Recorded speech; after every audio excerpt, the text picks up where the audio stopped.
हमारा टॉपिक है नया एंगुलर डिस्पर्सन। ठीक है, इसको समझने के लिए सबसे पहले हम बात करेंगे dispersion of light through glass prism क्या होता है। तो जब लाइट किसी रिफ्रैक्टिव सरफेस पर इंसिडेंट होती है ग्लास प्रिज्म के, तो वो अपने 7 कलर्स में ब्रेक हो जाती है। ठीक है तो 7 रंगों में लाइट को इस तरह से बंटने को बोलते हैं डिस्पर्सन ऑफ लाइट। तो सबसे नीचे जो होता है वो होता है वॉयलेट कलर,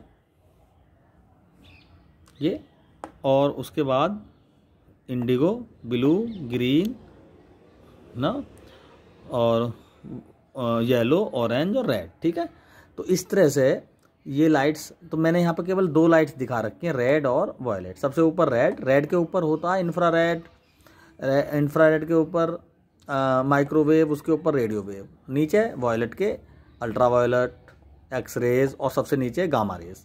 तो इस तरह से हम इसको, ये सभी क्या हैं, एक इलेक्ट्रोमैग्नेटिक वेव्स हैं, जितने भी कलर्स हैं। तो ये जो कलर्स हैं रेड से लेकर वॉयलेट के, ये कलर्स क्यों हैं? क्योंकि ये हमारी आँख के लिए सेंसेबल हैं, तो हमें कलर्स चमकते हैं, इन्हीं कलर्स की वजह से सभी कलर्स चमकते हैं यूनिवर्स के। और जो रेड के ऊपर से इलेक्ट्रोमैग्नेटिक रेडिएशन है या वॉयलेट के नीचे इलेक्ट्रोमैग्नेटिक रेडिएशन होता है, वो उसमें वो कलर्स, वो विजिबल रीजन नहीं है। ठीक है, विजिबिलिटी से उनका कोई लेना देना नहीं है, उनकी प्रॉपर्टीज़ अलग हैं। जैसे हमारा इंफ्रारेड वेव जो होती है वो हमारे रिमोट वगैरह से निकलती है, और हमें जो थोड़ी गर्मी लगती है, महसूस होती है बॉडी में, पसीना आता है, वो इंफ्रारेड की वजह से आता है। कुछ गर्म वेव होती हैं ये।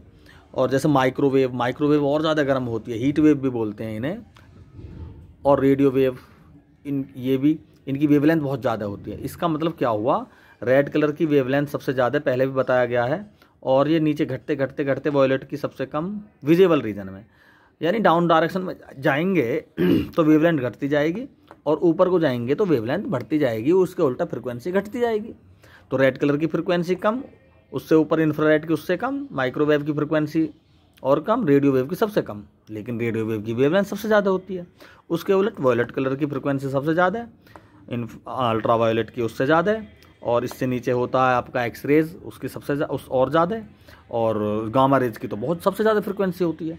तो इस तरह से अगर हम ऊपर से नीचे चलें तो फ्रिक्वेंसी इंक्रीज होगी, और नीचे से ऊपर चलें तो इसका वेवलेंथ जो लैम्डा है वो इंक्रीज होता जाएगा। ठीक है, तो यहाँ पर बात करेंगे हम, तो ये तो होगा डिस्पर्सन ऑफ लाइट, 7 रंगों में बंटना, डिस्पर्सन ऑफ लाइट हो गया।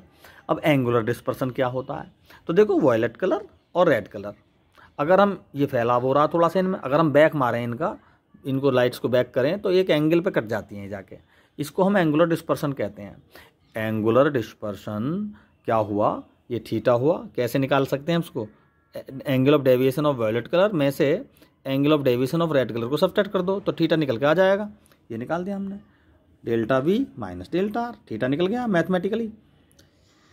ठीक है, डेल्टा वी हो गया A N V minus 1 minus A N V N R minus, red colour के लिए एन आर, वॉयलेट कलर के लिए N V, refractive index common आ गया, ये फॉर्मूला बन गया। This is the angular dispersion. ठीक है, अब एक होता है angular dispersive power of angular dispersion.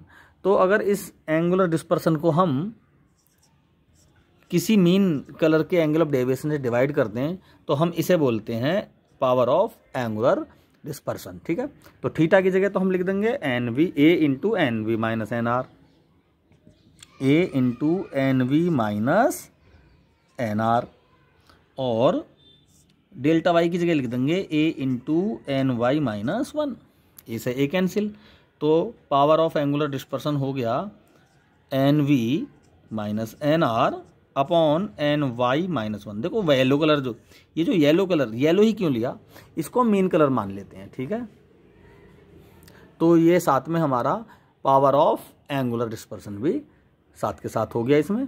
Thank you.